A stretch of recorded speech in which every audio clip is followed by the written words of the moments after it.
সব শিকারীদেরই বাঁচার জন্য কুশলী, বিশেষজ্ঞ এবং অভিনব হতে হয়, কিন্তু খোলা জায়গা এক নতুন প্রতিকূলতা নিয়ে আসে।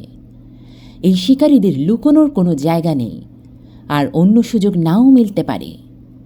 আফ্রিকার সাভানা আকাশের মতোই সুদূর প্রসারী, শিকারে ভরপুর এবং শিকারীদের উপর অকপট। যখন আপনি নিজের জীবন প্রতিকূলতার মধ্যে কাটিয়েছেন, আপনার সন্তানদের আদর দেওয়া কঠিন, কিন্তু এই চিতা মাটি আপ্রাণ চেষ্টা করছে। এর 5 সন্তান এখন 1 বছরেরও বেশি বড়, স্বনির্ভর হতে পারত, কিন্তু এরা তা নয়। এরা এরকমই পছন্দ করে, মায়ের কাছে থাকা এবং একসাথে থাকা।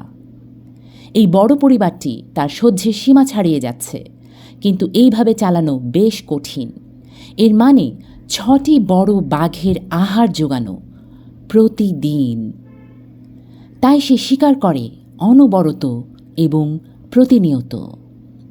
চরমতম গতিতে এই সাভানার 30 ফুট লাফে পেরোতে পারে, কিন্তু তাতেও কোনো গ্যারান্টি নেই, বিশেষত যখন শিকার ঘুরে দাঁড়ায়।